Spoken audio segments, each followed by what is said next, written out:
almost rounding out our story here, and you can see our plane high up in the air. But you'll remember at the beginning that I mentioned the outside of the heart was new GSK and a global change that was coming.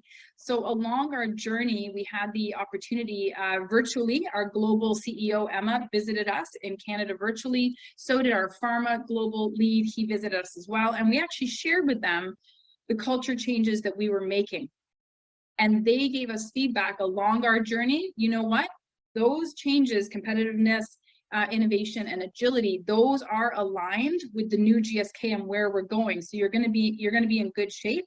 And so we're thrilled that our changes and the culture that we were doing, what we were able to say to our employees as they started getting global messages about the culture change for new GSK, that the changes that we were doing were already aligned. We were already ahead. So that was amazing for Canada to hear.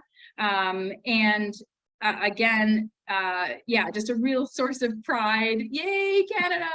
Because again, you know, changing it or having to reshift something is not really what we wanted to head into. And so we were thrilled that we were aligned. And again, we were already in flight as the other countries across GSK were having to start getting ready for these changes.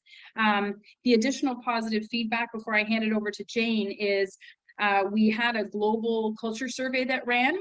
And coming out of, or if we can say, coming out of the pandemic or whatever stage we were at, and having gone through this culture change, 85% employee engagement score, which is phenomenal and really best in class. So we were thrilled with that outcome.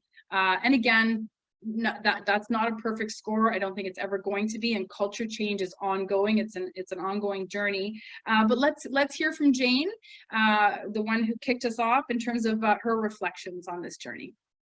What I realized very quickly was that deeply ingrained cultures, they're really hard to change, and it's not for the faint of heart.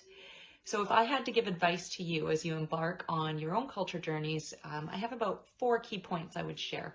1, make sure you've got the right leadership team around the table that are all in agreement that you want to move forward with this initiative.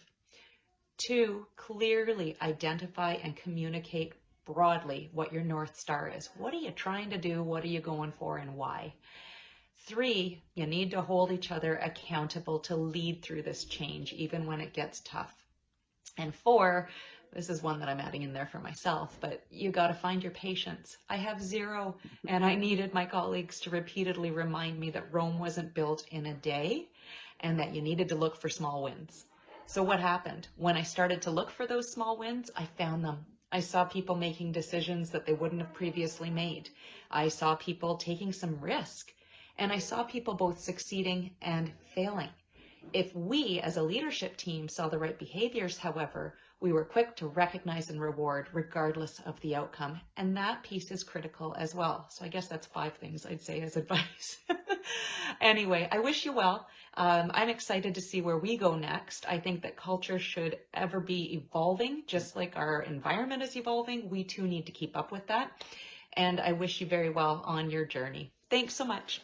What's, a major takeaway from your experience as an HR executive, speaking to other HR executives in the room? So one of my key points, which is part of this story that we've shared with you, is for HR not to lead, but to steward, and therefore engage the leaders in directly leading the change and supporting those leaders to provide them the skills and capabilities for them to do that. So there's many lessons in that one piece. My second one is employee voice. A couple of you have mentioned it already. Just checking and adjusting and making sure that you have that continuous listening happening to see how it's progressing and so forth. And then my last point is the emotion, right? Just authentic leadership has been talked about a lot through COVID. And I think the authenticity comes through when we are human and we share our emotions. And that means the good and the bad. When it's not working, being disappointed, being upset, being frustrated, whatever that might be, just letting it be, have an emotional component to it. Yeah. Amazing. All right.